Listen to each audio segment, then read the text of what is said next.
Hi welcome to Suvarna media. నేను మీ హేమంత్ మాట్లాడుతున్నాను. ఈరోజు ఎక్కడున్నామో తెలుసా? తిరుపతి జిల్లా కోటలో మండల్ హెడ్ క్వార్టర్ కోట అండి. కోటకంటూ ఒక చరిత్ర ఉంది.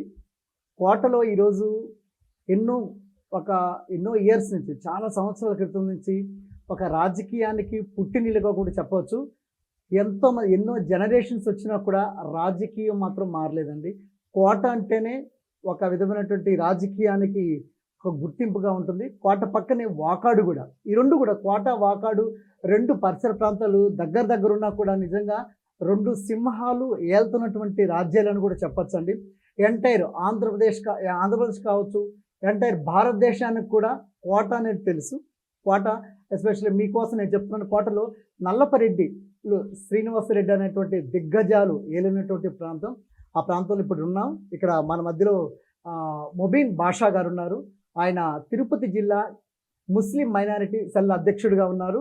సో ఆయన మనం పరిచయం చేసుకుందాం. అసలు ఏంటి ఇక్కడ పరిణామాలు ఎలా జరుగుతున్నాయి, కోటలో ప్రస్తుత పరిస్థితి, తను వైకాపాలో ఉంటూ వస్తున్నట్టు గత కొన్ని సంవత్సరాలుగా.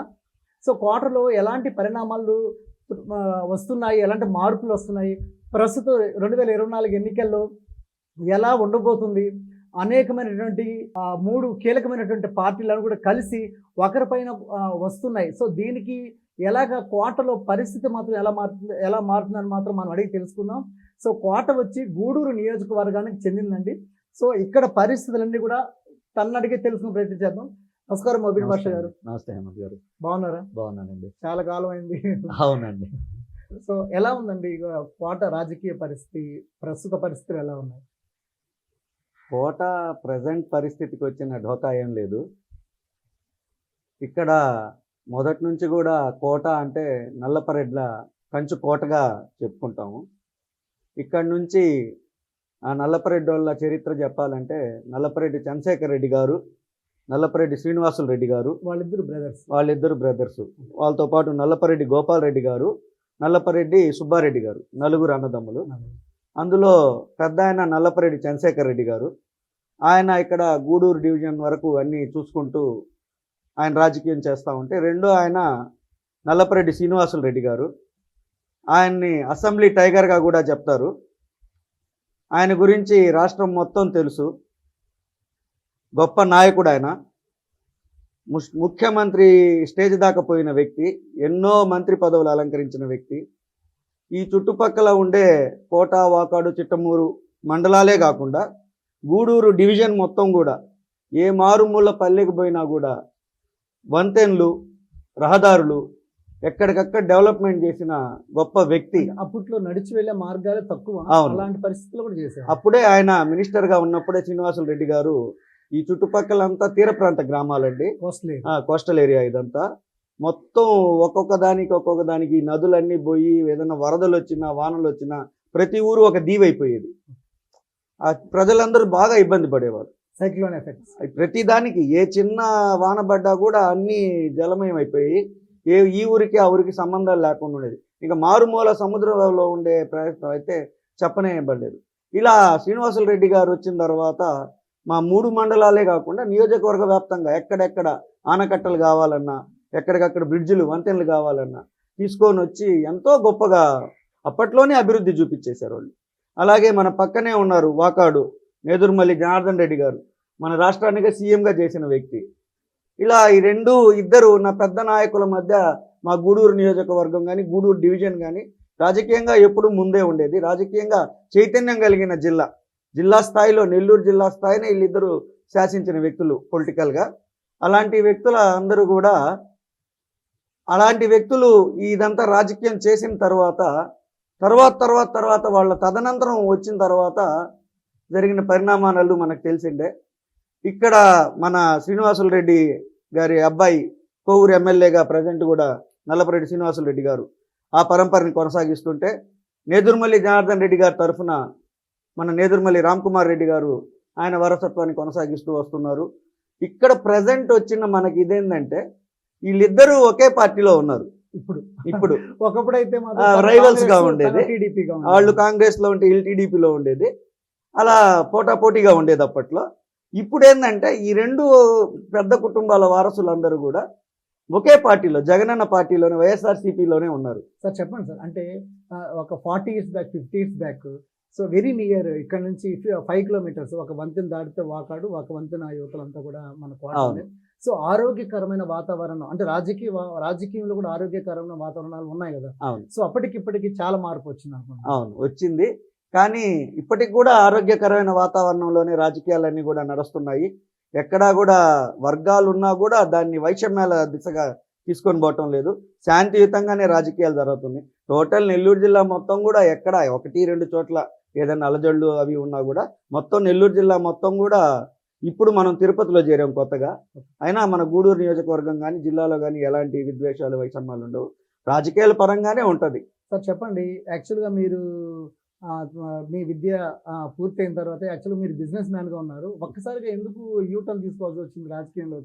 ఇక్కడ నల్లపరెడ్డి చంద్రశేఖర్ రెడ్డి గారి మనవడు నల్లపరెడ్డి వినోద్ కుమార్ రెడ్డి గారు వాళ్ళ నాన్న చనిపోయిన తర్వాత, నల్లపరెడ్డి హరినాథ రెడ్డి గారు చనిపోయిన తర్వాత ఆయన ఇక్కడ చూసుకుంటా ఉన్నారు. ఆయన నాకన్నా 2-3 ఏళ్ళే చిన్న. నేను వ్యాపారంలో ఉండేవాడిని. మేము వ్యాపారంలో ఉన్నా కూడా మా తాతగారి దగ్గర నుంచి వాళ్ళకి ఫాలోయర్స్గానే ఉండేవాళ్ళు. చంద్రశేఖర్ రెడ్డి గారి దగ్గర మహబూబ్ బాషా మా తాతగారు ఉండేవారు. ఎప్పుడు ఉండేది, వాళ్ళ ఫాలోయర్స్గానే ఉండేది.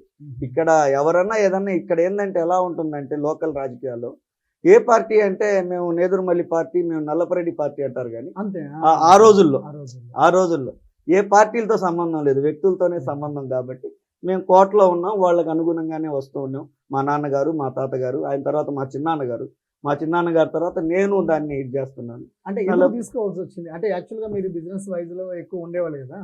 సో ఎందుకు మార్పు అంటే మీరు ముస్లిం కమ్యూనిటీలో కూడా రీసెంట్ ఒక 10-15 ఇయర్స్ నుంచి కూడా ముస్లిం కమ్యూనిటీలో ఏదైనా కొంచెం డిఫాల్ట్స్ వచ్చినా, ఏదైనా ప్రాబ్లమ్స్ వచ్చినా వాళ్ళకి చేతి ఇవ్వడం కానీ ఇవన్నీ కూడా జరిగింది. సో వన్స్ ఎందుకు మీరు రాజకీయవేత్తగా యూటర్న్ చేస్తున్నారు? అది దేవుడు రాత అనుకుంటానన్నా. నేను రాజకీయాల్లో రావాలని రాలేదు. ఇక్కడ వినోద్ కుమార్ రెడ్డి గారు ప్రోత్సాహంతో నేను రాజకీయాల్లోకి వచ్చాను. ఆయన నువ్వు ఉండాలి, నీలాంటి వాడు నా పక్కన ఉంటే బాగుంటుంది ముగ్గురు అని ఆప్యాయంగా ఆదరిస్తున్నారు. ఈ రోజుకి కూడా అదే పందాన్ని కొనసాగిస్తున్నారు. దాదాపు జగనన్న ఓదార్పు యాత్ర స్టార్ట్ చేసినప్పటి నుంచి ప్రసన్న కుమార్ రెడ్డి గారు జగనన్నకు సపోర్ట్ చేస్తున్న రోజు నుంచి మేమంతా కూడా వైఎస్ఆర్సీపీలోనే మా వినోద్ రెడ్డి గారు నేను అందరం కలిసిపోయి ప్రసన్నతో పాటు జగనన్నను కలిసి అక్కడ చేయడం జరిగింది. ఆ రోజు నుంచి మంచి స్నేహపూర్వక ఇదిలో ఆయన నాతో స్నేహంగా ఉంటారు కాబట్టి వినోద్ కుమార్ రెడ్డి గారు నన్ను లాక్కున్నారు. ఇంకా నా టట్ట ఇంకా బాగా దిగి మేము మైనార్టీలో ముఖ్యంగా ఏంటంటే మైనార్టీలు కొద్దిగా రాజకీయంగా అంత వెలుగులోకి రారు. కాకపోతే మా అదృష్టం ఏంటంటే మా నాయకులందరూ కూడా మమ్మల్ని సపోర్ట్ చేసి ప్రస్తుతం ఉండే దాంట్లో కొద్దిగా తీసుకొచ్చారు. నన్ను గూడూరు నియోజకవర్గంలో మొత్తం 70 మసీదులు ఉంటాయి హేమంత్ గారు. ఆ 70 మసీదులకి ఒక్కొక్క మసీదుకి ముత్తవల్లి అని ఒక ఆయన ఉంటారు, అంటే చైర్మన్ లాగా, ప్రెసిడెంట్ లాగా ఆ మసీదు బాగోగులన్నీ వాళ్ళు. ఈ 70 మంది కలిసి ఒక కమిటీ ఏర్పట్టుకున్నారు, గూడూరు నియోజకవర్గ ముత్తవల్లిల కమిటీ అని. ఆ 70 మంది ఒక కమిటీ, ఆ కమిటీకి నన్ను ప్రెసిడెంట్ చేశారు. ఏంటంటే కొద్దిగా యాక్టివ్గా ఉంటాడు, మన సమస్యలన్నీ కూడా అధికార పార్టీలో ఉన్నాము. దాని తర్వాత వచ్చేటప్పటికి ఎమ్మెల్యేతో సఖ్యతగా ఉండేవాడిని. పెద్ద పెద్ద నాయకులందరూ కూడా నాతో బాగా క్లోజ్గా ఉండేవారు. వాళ్ళతో నేను బాగా దగ్గర సంబంధాలు కలిగి, నేదురుమల్లి రామ్కుమార్ రెడ్డి అయినా, నల్లపరెడ్డి ప్రసన్న కుమార్ రెడ్డి అయినా, మన పేర్నాటి శ్యాంప్రసాద్ రెడ్డి అయినా, కొడవలూరు ధనంజయ రెడ్డి గారైనా, పార్టీలో ఉండే ప్రతి ఒక్క నాయకుడితో కూడా మంచి సంబంధాలు కలిగి ఉన్నాను. కష్టాలు ఏదన్నా వస్తే ఆ బిడ్డకి చెప్పుకుంటే ఆయన దగ్గర పోతే మనకి ఏదన్నా సాల్వ్ చేపిస్తాడని నమ్మకం ఉండింది. ఆ నమ్మకాన్ని నిలబెట్టుకుంటూ దాదాపు నేను ఒక 4 ఏళ్ల నుంచి ఆ పదవిలో కొనసాగుతూ ఎన్నో సమస్యలు, ముస్లిం మైనార్టీస్ అంతా కూడా ఎవరి దగ్గర అంటే వాళ్ళకి పోయి చెప్పుకోలేని సమస్యలు కూడా మా దగ్గరకు వచ్చి చెప్తే మా కమిటీ తరఫున మేము మొత్తం నియోజకవర్గ వ్యాప్తంగా ఉండే ప్రతి గ్రామం తిరిగి ఉన్నాం, ప్రతి మసీదు పోయి ఉన్నాము. అక్కడ ఉండే సమస్యల మీద మంచి అవగాహన వచ్చింది. వాటిని అన్నింటినీ ఏ విధంగా పరిష్కరించాలి, నోటి మాట తయ్యేవాటిని నోటి మాట, అధికారులు దగ్గర పోయి చెప్పుకోవాలంటే అధికారులు పోయి చెప్పడం, లేదు నాయకులతో చెప్పాలని నాయకులతో చెప్పడం, అలా ఒక భరోసా వాళ్ళకి కలిగింది మా ముస్లిం సోదరులందరికీ కూడా. ఆ దేవుని దయతో అలా నడిచిపోతా ఉందండి. చెప్పండి మోబిన్ గారు, మీరు రాజకీయ రంగ ప్రవేశం చేసిన తర్వాత ఎప్పుడైనా ఈ జర్నీలో, ఇన్ని ఇయర్స్ జర్నీలో ఎందుకు వచ్చానబ్బా, నాకు ఎందుకు ఇలాంటి థ్రెటనింగ్స్ అని ఎప్పుడైనా అనుకున్నారా? అవి అనుకునేదేం లేదు. ఇక్కడేం అంత పెద్ద థ్రెటనింగ్ అవన్నీ ఏం ఉండవు. ఐ మీన్ థ్రెటనింగ్స్ అంటే బాధకి ఇతరులు ఏదైనా ఇది అనడం కానీ ఇట్లాంటివి వచ్చినప్పుడు మీరు ఎలా ఫీల్ అయ్యేవాళ్ళు? అవి వస్తూనే ఉంటాయండి, అవి వస్తూనే ఉంటాయి. ఒకరు ఎదగతా ఉంటే ఒకడు కింద నుంచి ప్రెజర్ పెట్టి లాగాలని తొక్కాలని అంటే చూస్తుంటారు. మీరు ఫోటోని చూస్తున్నారు, అంటే వ్యక్తిని చూడట్లేదు. అలా ఏం కాదండి, అట్లా కాదు, మీరు జగన్ గారిని చూసి మీరు ధైర్యపడుతున్నారు. అది వాస్తవం అండి. జగన్ గారే మా ధైర్యం. మైనార్టీలకి ఈరోజు ఎవరన్నా ఏమన్నా మేలు చేశారు అని అంటే ముఖ్యంగా వచ్చేటప్పటికి వాళ్ళ నాన్నగారు వైఎస్ రాజశేఖర రెడ్డి గారు ఆ రోజు ఆయన ఇచ్చిన 4% రిజర్వేషన్ దేశంలో ఏ ఒక్క రాజకీయ నాయకుడు కూడా, ఏ ఒక్క ముఖ్యమంత్రి కానీ, ఏ ఒక్క స్టేట్ కానీ తీసుకోలేని నిర్ణయం, సాహసోపేతమైన నిర్ణయం మా వైఎస్ రాజశేఖర రెడ్డి గారు చూసుకొని ముస్లింల జీవితాలు బాగుపడాలంటే ఆయన ముందు 5% అన్నారు. అదేదో కొద్దిగా అలజడయ్యి అది అయ్యేటట్లే 4 ఇమీడియట్గా పాస్ చేసేసాడు బిల్లు పెట్టి. ఆ 4% రిజర్వేషన్ ఇచ్చినందువల్ల వైఎస్ రాజశేఖర రెడ్డి గారి ముందు ముస్లింల మైనార్టీల పరిస్థితి, వైఎస్ రాజశేఖర రెడ్డి తర్వాత మైనార్టీల పరిస్థితి చూసుకుంటే మార్పు కంపల్సరీ తెలుస్తుంది. ఒక్కొక్క ముస్లిం కుటుంబంలో ఈరోజు పోయి చూస్తే మనం, ఇదో మా అన్న ఫోటో స్టూడియోలో ఉన్నారు, ఆయన పక్కనే ఉన్నారు అహ్మద్ భాయ్ అని, వాళ్ళ అబ్బాయి వాళ్ళ పాప ఇద్దరు సాఫ్ట్వేర్ ఇంజనీరింగ్ ఎడ్ చేశారు, ఫీజు రియంబర్స్మెంట్ చేశారు. తర్వాత ఇంకొక ఆయన ఉన్నారు కండక్టర్ గారు వజీర్ సార్ అని చెప్పి, ఇవన్నీ మా కోటలో మా కళ్ళ ముందు జరిగినట్టు. వాళ్ళ పాప ఆ రోజుల్లో వైఎస్ రాజశేఖర రెడ్డి గారు రిజర్వేషన్ ఇవ్వకముందు 5 సార్లు అటెంప్ట్ చేసింది ఎంబీబీఎస్ సీట్ కోసం. దగ్గరికి రావడం, సీట్ రాకుండా పోవడం. ఎప్పుడైతే ఈ 4% రిజర్వేషన్ వచ్చిందో ఆ పాపకి సీట్ వచ్చేసింది. ఈరోజు బ్రహ్మాండమైన డాక్టర్గా కేరళలో సూపర్ స్పెషాలిటీ హాస్పిటల్స్లో పెద్ద డాక్టర్గా చేస్తుంది ఆ అమ్మాయి, రేష్మా పేరు కూడా చెప్తున్నాను. అలా ఎంతో మంది జీవితాలు, చాలా మంది రియంబర్స్మెంట్ ద్వారా చాలా మంది లబ్ధి పొందారు. దట్టు 4% వచ్చిన తర్వాత మాత్రం డెఫినెట్ గా ముస్లిమ్స్ మాత్రం చాలా చేయుతులాగా అనిపించింది. అవును, చేయుత కాదండి, అది భరోసా, ఆయన చేసిన భరోసా. అంతకుముందు ముస్లిమ్స్ అంటే ఎక్కడికి పోయినా కూడా మెకానిక్లు, టైలర్లు, లేదంటే ఏదన్నా చేతి పని చేసుకునే బేల్దారులు ఇలా ఉండేది.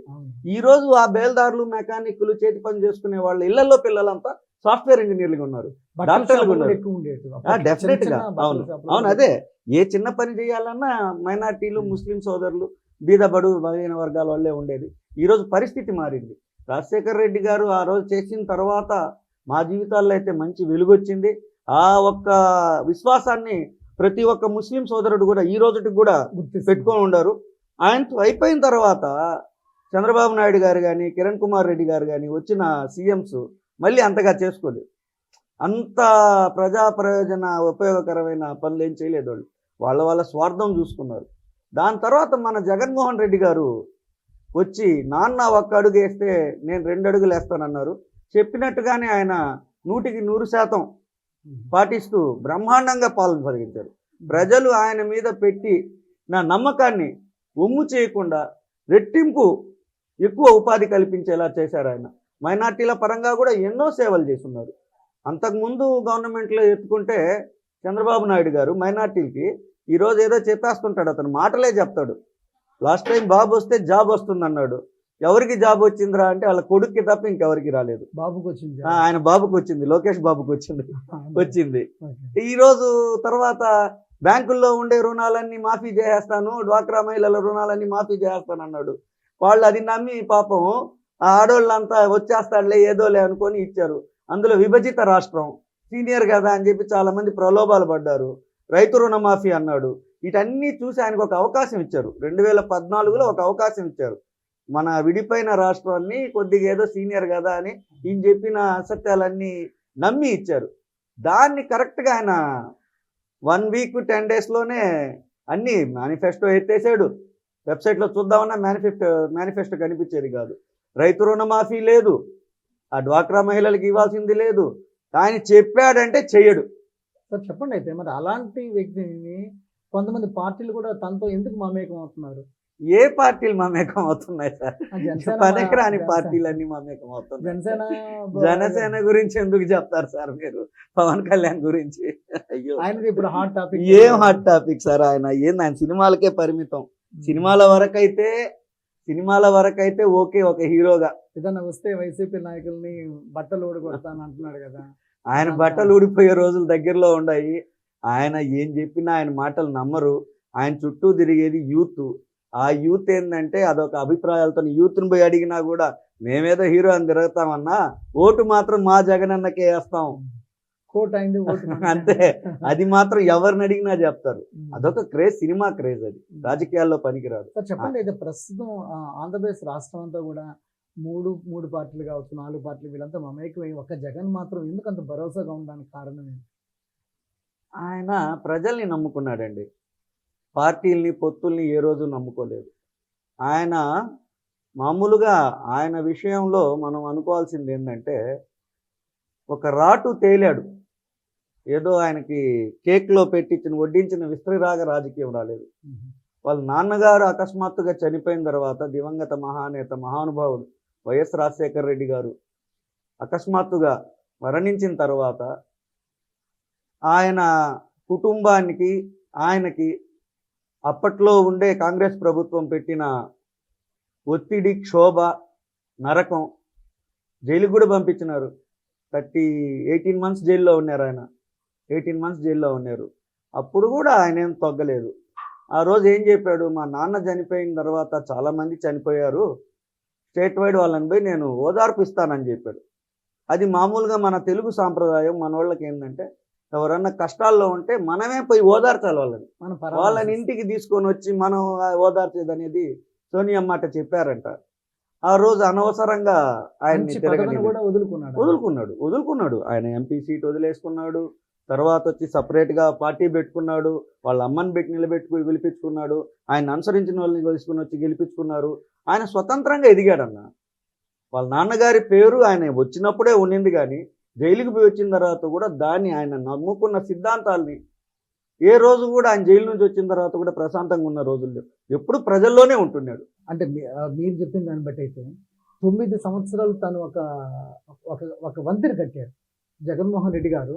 అది ఒక టైం అని కాదు, ఇంత టైం అంత టైం కాకుండా నిజంగా తను పేద ప్రజల కోసమే తను పాదయాత్ర అనేది మాత్రం ఆషామాషిగా. అట్లాంటి పాదయాత్ర ఎక్కడ చూసారా మీరు? లేదండి. ఈ మధ్య కూడా చాలా పాదయాత్రలు వచ్చాయి. అవును, అవన్నీ వస్తుంటాయి. అవి పాదయాత్రలు అన్ని నైట్ వాకింగ్లు, ఈవినింగ్ వాకింగ్లు అండి. అవన్నీ కాదు. పాదయాత్ర అనేది ఆయన ప్రజలతోనే మమేకం అయిపోయి 3658 కిలోమీటర్లు దగ్గర చేశాడు, తిరిగాడు ఆయన. ఇచ్చాపురం, ఇడుపులపాయ నుంచి ఇచ్చాపురం దాకా ఆపకుండా, అలు పెరగకుండా చేశాడు. తిరిగిన తర్వాత ఒక నిజమైన రాజకీయ నాయకుడిలాగా మారాడు మా జగనన్న. అప్పటిదాకా ఆయన ఎంత స్టెబిలిటీగా ఉన్నా కూడా ఉండే ప్రజలందరూ ఏ విధమైన కష్టాలు పడుతున్నారు, మన రాష్ట్ర ప్రజలకు కావాల్సిన మౌలిక వసతులు ఏంటి, అసలు ముఖ్యంగా ఏమి కావాలి, అక్కడి నుంచి ఆయన తిరిగి తీసుకున్న దాన్ని బట్టి ఆ నవరత్నాలు అనే కాన్సెప్ట్ ఒకటి వచ్చింది. ఈరోజు యాక్చువల్గా మనం చూస్తున్నాం, 2019లో ఆయన సీఎం అయిన రోజు నుంచి దేశ చరిత్రలో ఎక్కడా ఎప్పుడూ లేదు. ఇది ఒక సంచలనం అనే చెప్పుకోవాలి. సచివాలయ వ్యవస్థ కానీ, వాలంటీర్ వ్యవస్థ కానీ అసలు ఎవరు ఊహించలేదు. ఆయన ఎలక్షన్స్ ముందు చెప్తుంటే ఇవన్నీ ఇస్తాను, అవన్నీ ఎట్ట చేస్తారా ఏంద్రా అన్నారు.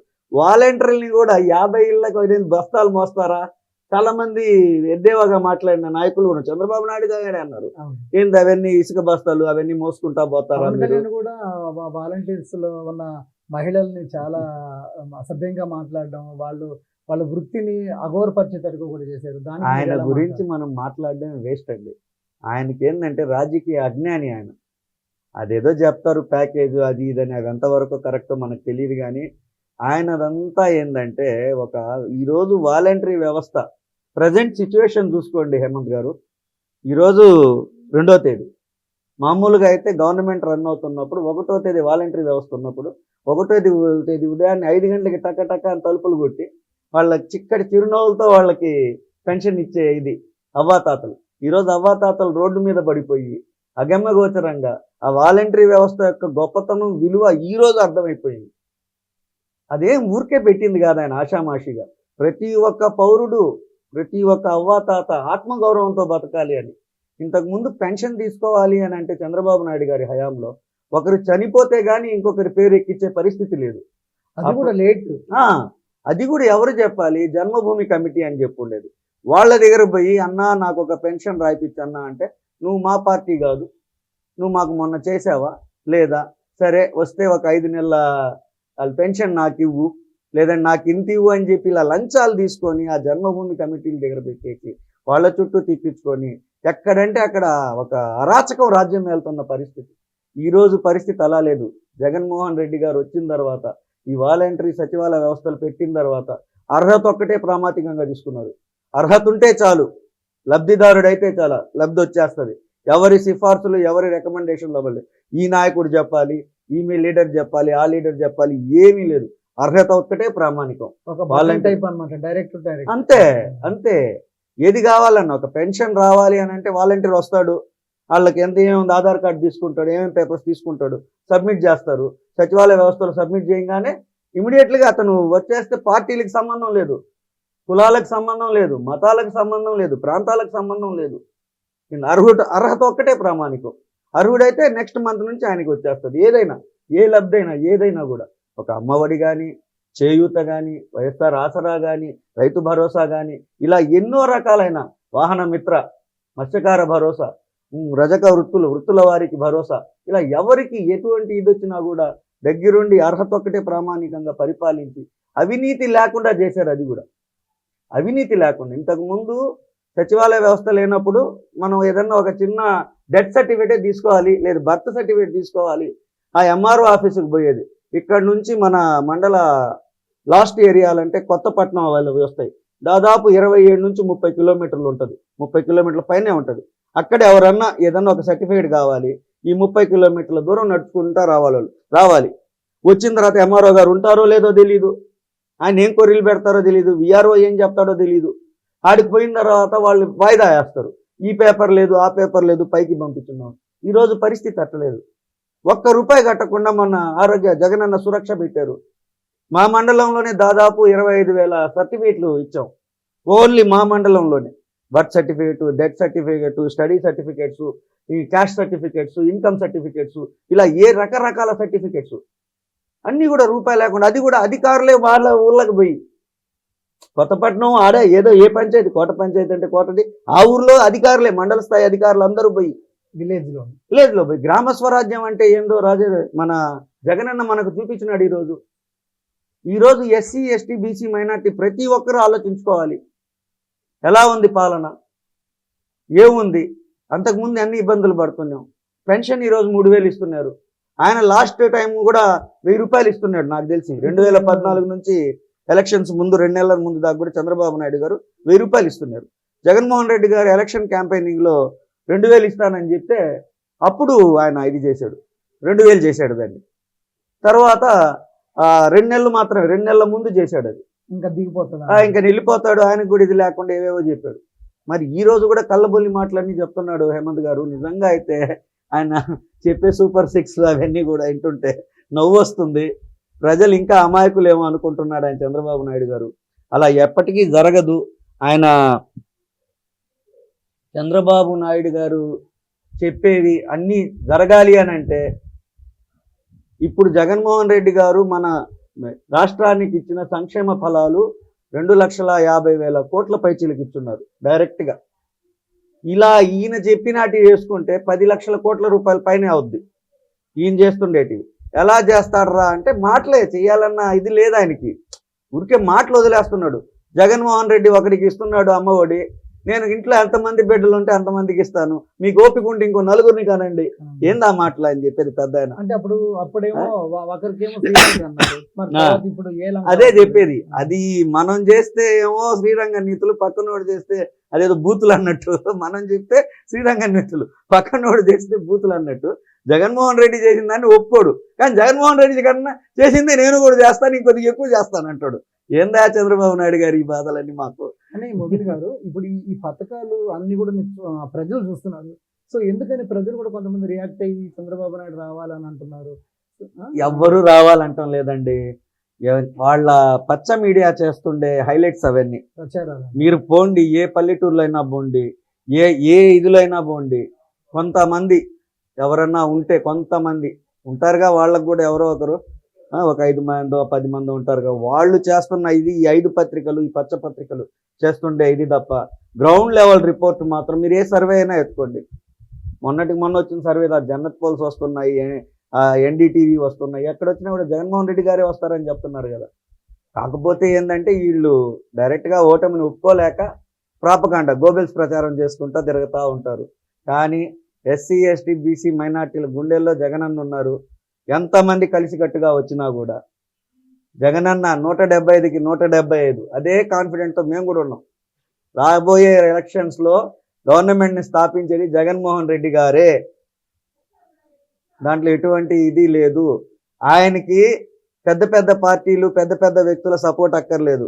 ఆయనే చెప్పాడు, నా స్టార్ క్యాంపెయినర్లు మీలే తల్లి అని. ఎస్సీ ఎస్టీ బీసీ మైనార్టీ పేదవాళ్ళు, అగ్రవర్ణ పేదలు, మీరు చాలు నాయన నాకు క్యాంపెయినర్లకి, ఇంకెవరు పడలేదు. నేను పడ్డ కష్టం దేశ చరిత్రలో ఏ నాయకుడు చెప్పగలుగుతాడు? హేమంత్ గారు ఒక మాట చెప్తాను ఏంటండి, నేను చేసిన మంచి మీ ఇంటికి చేరుంటేనే నాకు ఓటేయండి. ఎవరు చెప్తారు సార్ ఈ మాట? సో ఎందుకని జగన్మోహన్ రెడ్డి గారు ఇప్పుడు నారా చంద్రబాబు నాయుడు 40 years ఎక్స్పీరియన్స్ ఉండి ఇంత ఇండస్ట్రీ అని ఉండి కూడా ఎందుకు ఒక చిన్న చిన్న పార్టీలను కూడా మమేకం అయిపోయి మీరు రండి అంటున్నాడు? సో అదే టైంలో జగన్మోహన్ రెడ్డి ఒక చిన్న వ్యక్తి అయింది, ఒక ఏజ్లో కానివ్వచ్చు, సీనియారిటీలో కానీ చాలా చిన్న వ్యక్తి, ఎందుకు అంత భరోసాగా ఉండడానికి, ఎందుకని వేరే పార్టీలతో మమేకం కాకుండా ఉండడానికి కారణం ఏమి? జగన్మోహన్ రెడ్డి గారు ప్రజల మీద విశ్వాసం పెట్టుకున్నాడండి. ఆయన ఎస్సీ ఎస్టీ బీసీ బీద బడుగు బలహీన వర్గాల మీద విశ్వాసం పెట్టుకున్నాడు. ఆయన ఏ రోజు కూడా పెత్తందారులను నెత్తి మీద వేసుకోలేదు.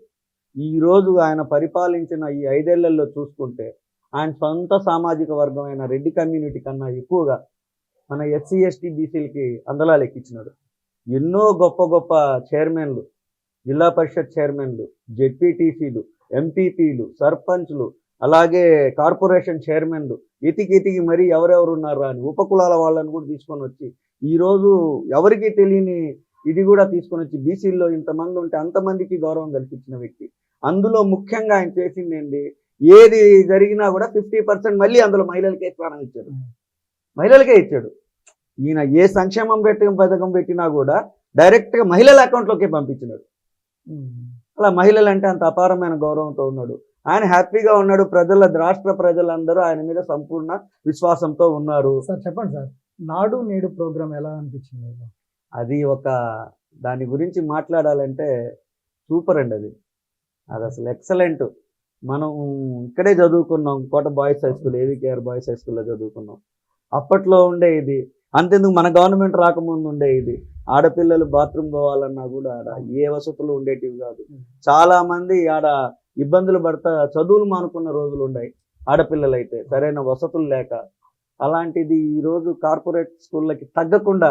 మీకు ఎలా అనిపిస్తుంది సార్? అంటే ఒక పేద విద్యార్థి ఒక ఫ్యాన్ కింద, ఒక టైల్స్, ఒక టేబుల్ మీద మంచి యూనిఫాము, మంచి సూటు బూట్తో కూర్చొని ఒక ఇంగ్లీష్ మీడియంలో ఉంటే మీకు ఎలా అనిపించింది? కళ్ళకింపుగా, కన్నుల పండుగగా ఉంటుంది హేమంత్ గారు. మేము పోతుంటాం స్కూళ్ళన్నీ, అక్కడ గోరుముద్ద అవన్నీ ఉంటాయి కదా, అప్పుడప్పుడు విజిట్ చేస్తుంటాం. ఆ టేస్ట్ ఎలా ఉంది చేస్తుంటాం. ఆ బిడ్డలందరూ వచ్చి చక్కగా యూనిఫామ్స్, ఆ స్కూలు షూస్, టై, వాళ్ళ చేతుల్లో ల్యాప్టాప్లు, ఇది ఏంటది ప్యాడ్లు అయిపోయాయి, అవి అన్నీ చూసుకుంటా ఉంటే ఆడ బిడ్డలు ట్యాబ్లు అవన్నీ చూసుకుంటా ఉండి బిడ్డలు, అమ్మాయిలు అబ్బాయిలు వాళ్ళంతా ఇంగ్లీష్లో మాట్లాడుకుంటా. ఇంకొక 5 ఏళ్ల తర్వాత చూశారంటే జగన్మోహన్ రెడ్డి గారు అనుకున్న కళలన్నీ సాధికారం అవుతాయండి. సార్ చెప్పండి సార్, పాత రోజుల్లో ఒక అబ్బాయి ఒక డ్రెస్ వేసుకుంటాడు, కూర్చుంటే మాస్క్, ఇప్పుడు ఎలా అనిపిస్తుంది చెప్పండి? ఇప్పుడు ఏం సార్, కింద కూర్చునే పరిస్థితి ఎక్కడ ఇచ్చారు సార్ జగన్ అన్న? అన్ని టేబుల్ అన్ని ఎటువంటి చూడండి, డిజిటల్ క్లాస్ రూమ్స్. కార్పొరేట్ స్కూళ్ళల్లో కూడా అలా ఉండడు. ఆ నారాయణ చైతన్య వాళ్ళు కూడా అంత నీట్గా పెట్టలేరు. బాత్రూమ్ రోజు కడిగి ఫోటో పెట్టాలండి. వాళ్ళకి పెడుతున్నారు, వాళ్ళకి కాదు, మన టీచర్స్ అంత బాత్రూమ్ కాడ నుంచే స్టార్ట్ అయింది మార్పు. అంతా నీట్గా ఉండదు. ఫుడ్ మన ఇళ్లలో కూడా మన బిడ్డలకి మనం అంత పెడతాం, అంత ప్రోటీన్ ఫుడ్. ఆడపిల్లలకి గుర్తించిన ప్యాడ్స్ కూడా అన్ని ప్రతి ఒక్కటి ఆయన అదే అభివృద్ధి అంటాడు. అభివృద్ధి అంటే ఏంటి? మన బిడ్డ మంచి గుడ్డ వేసుకొని పోయి గౌరవప్రదంగా చదువుకొని రావడం. ఆ బిడ్డ చదువు మీద పైకి దిగి రేపు ఒక డాక్టర్, ఇంజనీరు, కలెక్టర్ అయితే ఆ రోజు తెలుస్తుంది నీకు. ఇది ఆయన ఒక విత్తనం నాటారండి జగన్మోహన్ రెడ్డి గారు. ఎదగాలది, ఎదగుతుంది. దాన్ని తుంచాలని చూస్తారు ఈ రాక్షసులు. అంటే ఎస్సీ ఎస్టీ బీసీ మైనార్టీల బిడ్డలు చదవకూడదు, మంచి గుడ్డలు వేసుకోకూడదు, ఇంకా పెత్తందారి వ్యవస్థలో ఉంటే ఎలా? అది జరగదు, ఎన్నటికీ జరగని. మాకు అంది వచ్చిన మా మాణిక్యం, మా జగనన్నని మా ఎస్సీ ఎస్టీ బీసీ మైనార్టీలను కానీ, పేదోళ్ళు, అగ్రవర్ణ పేదలు కానీ ఏ ఒక్కరు కూడా దాన్ని దూరం చేసుకోరు. ఆయన నెక్స్ట్ టర్మ్ కూడా మా జగన్మోహన్ రెడ్డి గారే మా వైఎస్ఆర్సీపీ పార్టీ అధికారంలోకి వస్తుంది, అది 100% రాసి పెట్టుకోండి. ఆయనే ఉంటారు సీఎంగా. ఆయన కింద మేము మళ్ళీ ఇప్పుడే కాదు, ఇంకొక 20-25 ఏళ్ళు ఆయనే ఉంటారు. ఆయన కింద మేము మళ్ళీ ఇదే విధంగా జరిగిపోవాలి. ఇంత ఔన్నత్యం, ఇంత గుర్తింపు. ఈరోజు నేను సాధారణ వ్యక్తిని, నన్ను తీసుకొని పోయి ఒక ఇదిగా పెట్టారంటే, ఒక జిల్లా స్థాయిలో గుర్తింపు వచ్చినట్టు చేసిన నా పార్టీ. గూడూరు నియోజకవర్గంలో ఎక్కడ పోయినా కూడా ముబీన్ భాష అంటే ఆయన కదా అంటారు. తెలిసిన గుర్తింపు వచ్చిందంటే నా పార్టీ వల్లే నాకు గుర్తింపు వచ్చింది. నేను ఇంతకుముందు వ్యాపారం చేసిన నా ఊరి వరకు ఈ చుట్టుపక్కల ఉండేదే కానీ ఈరోజు నియోజకవర్గ వ్యాప్తం, జిల్లా వ్యాప్తంగా కూడా ముబీన్ భాష అని అంటే ఫలానా వైఎస్ఆర్సీపీ పార్టీ మైనార్టీ లీడర్ కదా అంటారు. ఆ గుర్తింపు ఇచ్చింది. చెప్పండి సార్, స్కూల్స్లో కూడా ఈ చిక్కీస్ ఇవ్వడం, స్నాక్స్ ఇవ్వడం కానివ్వండి, ఫుడ్ ఇవన్నీ వీటి విషయాల్లో కూడా క్వాలిటీ ఉంటుందా? సూపర్గా ఉంటుందండి. మొత్తం ఎక్స్ట్రీమ్ క్వాలిటీతోనే గోరుముద్ద పెట్టుకున్నారు ఆయన. ఆడ పోయి చూస్తే ఆ చిక్కీలు కానీ, వాటి ప్యాకింగ్ కానీ, ఆ జరిగే ఇది కానీ, అది ప్రతి దాంట్లో కూడా పిల్లలకి వాళ్ళకి ఇంకా తెలివితేటలు పెరిగే విధంగా ఫుడ్, వాళ్ళకంత స్ట్రెంగ్త్ ఇచ్చే విధంగా, ప్రోటీన్ ఇచ్చే విధంగా. తప్పకుండా బిడ్డలు మానసికంగా వికాసంగా ఉంటేనే మన స్టేట్ కూడా ముందుకెళ్తాదనే ఉద్దేశంతో అవన్నీ తీసుకురావడం. చెప్పండి సార్, ఇప్పుడు తను పేద ప్రజల వైపు మాత్రం 100% తను ఉన్నాడు. సో అలాంటి వ్యక్తి మీద ప్రతిపక్ష నేతలు కావచ్చు, ఇతర పార్టీ నేతలు కావచ్చు, వాళ్ళు సైకో వెళ్ళాలి, సైకిల్ రావాలంటున్నారు. ఈ నినాదం ఎంతవరకు మనకు, అంటే వైసీపీకి మీకు ఎంతవరకు ప్రభావితం చేస్తుంది సార్? అది ఎంతవరకు కరెక్ట్ అనిపిస్తుంది? పిచ్చోడి చేతిలో రాయిస్తే ఏం చేస్తాడు హేమంత్ గారు? పిచ్చిగా మాట్లాడుకుంటా ఉంటాడు, అదంటే అది చేస్తాడు. వాళ్ళకి జగన్మోహన్ రెడ్డి గారి మీద ఒక ఫ్రస్ట్రేషన్ వచ్చేసింది. అంటే ఇంత చిన్నవాడు ఇంత చేసేస్తున్నాడే, ఇంత రాజకీయం చేస్తున్నాడే. 151 సీట్లు ఇచ్చారు జగన్మోహన్ రెడ్డి గారికి, ఇండియాలోనే. అదే చెప్పేది, అన్ని కూడా బంపర్ మెజార్టీలు, ఒక్కొక్క డిపాజిట్లు గల్లంతా పెద్ద వాళ్ళంతా క్లీన్ స్వీప్ లెక్కనే. రేపు అది కూడా చేసేస్తాం మేము, అది కూడా చూద్దురు. అలా ఇచ్చినారు. ఆయన ఎక్కడా తగ్గకుండా, ఎక్స్పెక్టేషన్స్ తగ్గకుండా చేస్తున్నాడు. ఎక్కడ ఇచ్చిన మాట తప్పకుండా చేస్తున్నాడు. ఏ ఒక్క పొరపాటు కూడా లేదు. ఒక స్కామ్ అని కానీ, ఇంకోటని కానీ 4 ఏళ్లలో మనం చూసిందే లేదు. అవినీతి రహితంగా ప్రజా సంక్షేమమే ఆయన మార్గంగా పాలన సాగిస్తున్న వ్యక్తి. ఇప్పుడు ఎదిగేది పళ్ళున్న చెట్లకే రాళ్ళు కొడతారన్నట్టు పిచ్చిగా మాట్లాడుతుంటారు.